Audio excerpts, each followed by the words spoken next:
Hi guys and gals, today we're going to talk about skull crushers for triceps. We're going to cover 3 variations, but we're going to go through a few details and a few variations that you can include in these variations. So today's topic might be a little bit long, but it's not hard. It's going to be easy for you to understand. First, I'm just going to do the variations and then we're going to go through the details. So we've got flat bench, decline bench, and I'm also gonna make it incline and do the skull crushers on incline bench as well.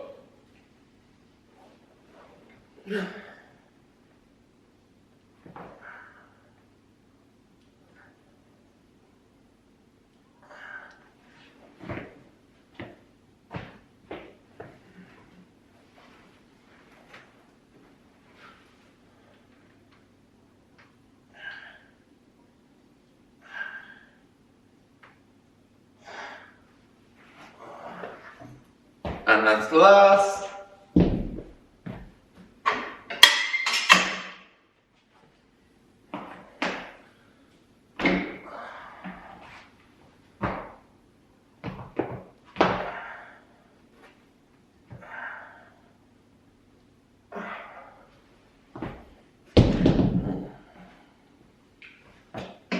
Good.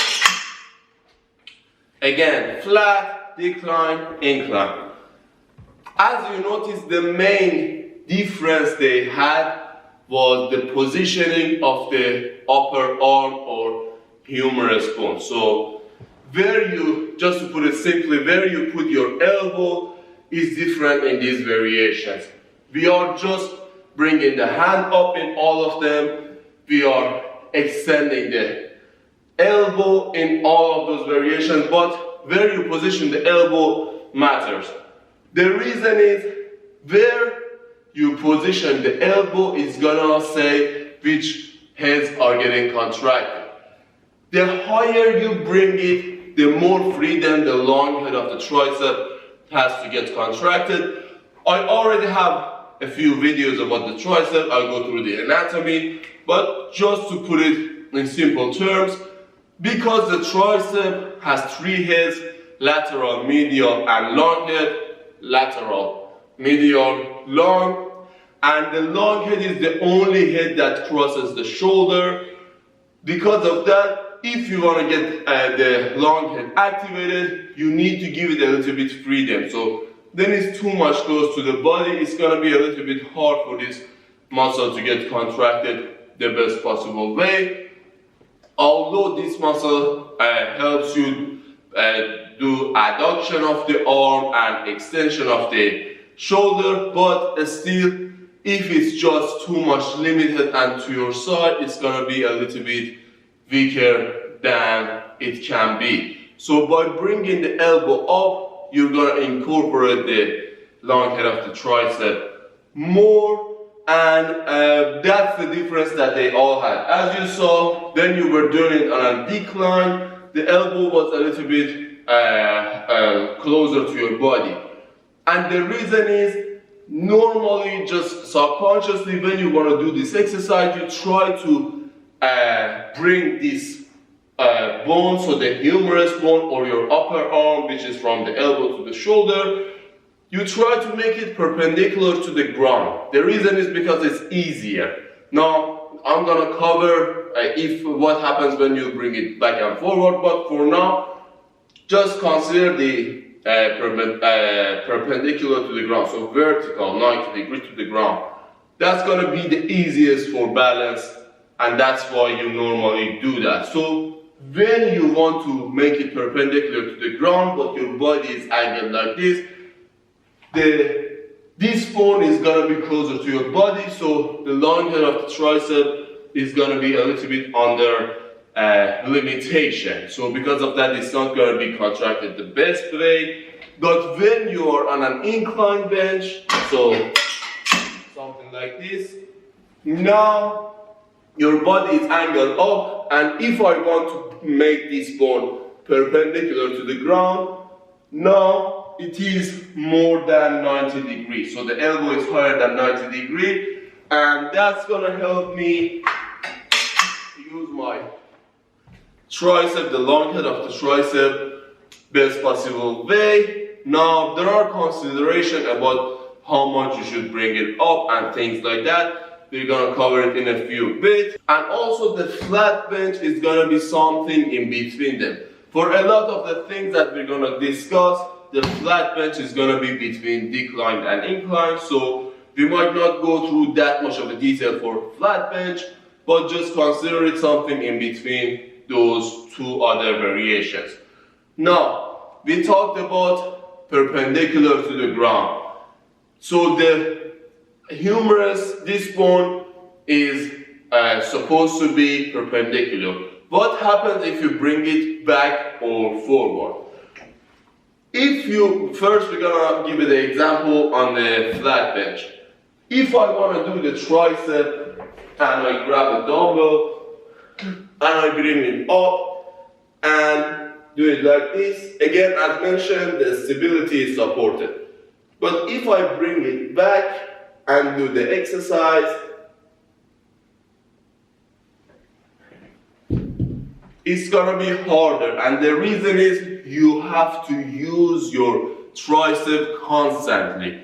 Why? Because if you do not use your tricep and other muscles involved in this area, it's just gonna fall all the way back. So for you to just balance the weight and hold it, you're gonna use specifically the long head of the tricep a lot more. And other heads are gonna get involved as well. Although they're not gonna do a lot of things because they do not help in extension of the arm or just holding the arm statically and not letting it go up.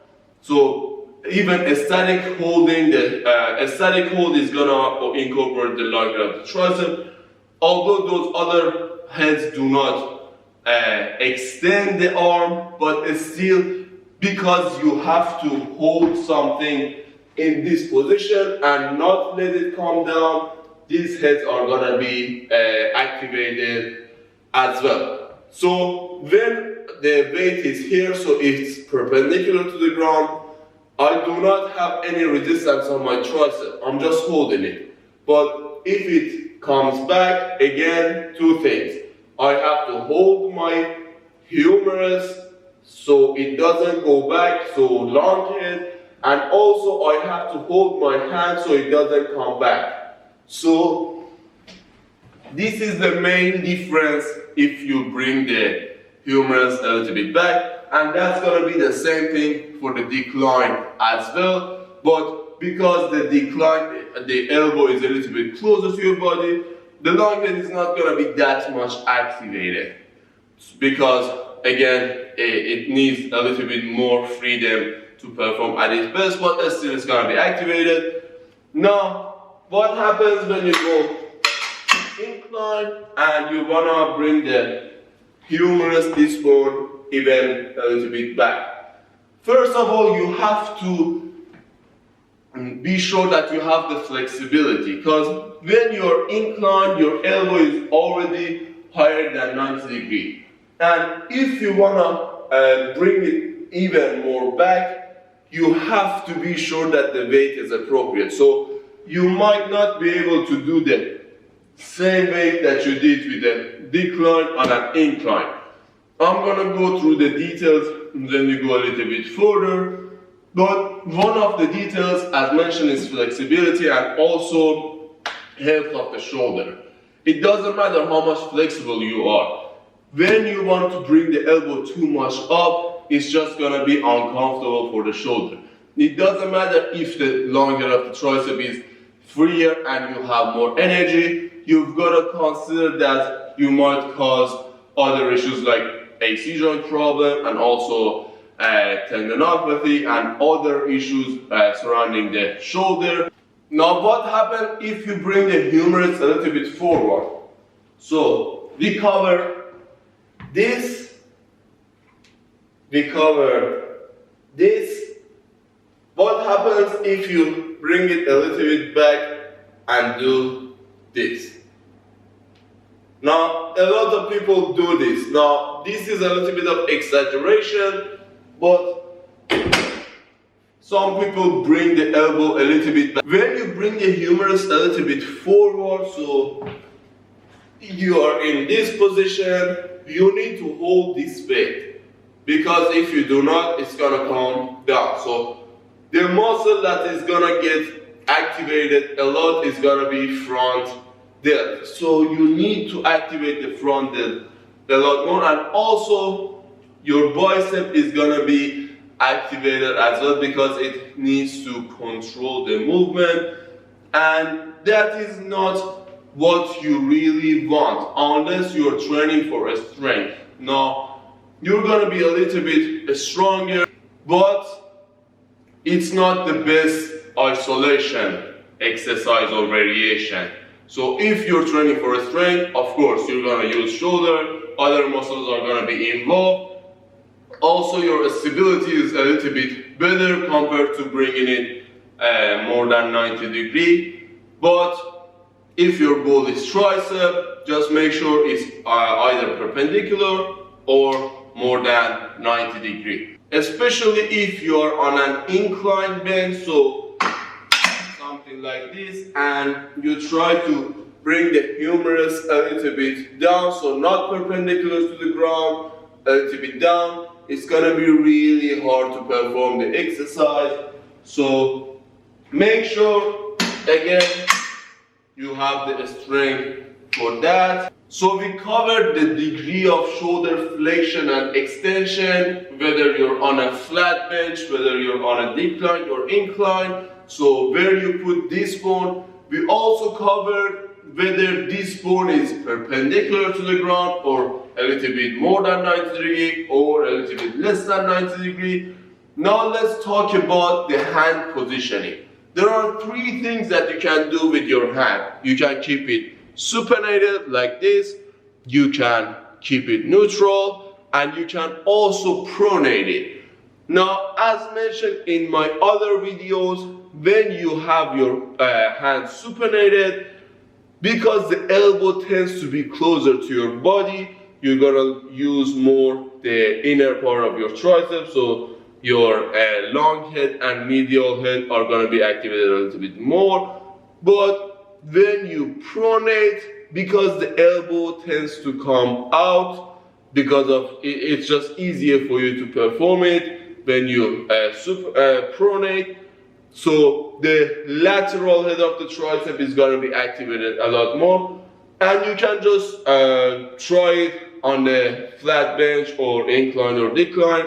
You're gonna see the difference, but again it comes back to the flexibility, because for example a lot of people cannot perform pronated tricep extension really good, so it's just uncomfortable for them because the elbow rotates a lot. It's just a little bit harmful for the shoulders, and you've got to keep that in mind, specifically as we go incline. So decline, incline, and flat, we talked about them.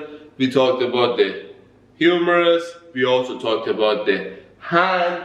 Now the main issue that people have with this exercise, and a lot of people get hurt by doing this exercise, is when they go incline, so they put it up, they do not have proper control or form. And I see a lot of people just coming too much back, and it's just gonna be a lot of tension on the shoulder, or pronating too much, which is again gonna be a lot of pressure on the shoulder. Also, a lot of people, when they wanna do this exercise and they wanna target the long head, they bring it too much up, and because they do not have the flexibility, or because it's just too much high, they tend to arch their back too much and they do the exercise. But you do not need to do that. If you have a big arch in your back, you're just decreasing the angle. So it doesn't matter if the bench is 90 degrees. If I'm performing the exercise like this, a lot of arch in my back, it's just gonna be like a flat bench. And the same goes with this as well. If I lay on a flat bench and arch my back too much and do the exercise, it's like I'm laying on this bench. So you do not need to arch your back too much. A little bit is alright if it helps with your balance and flexibility, but do not over exaggerate it.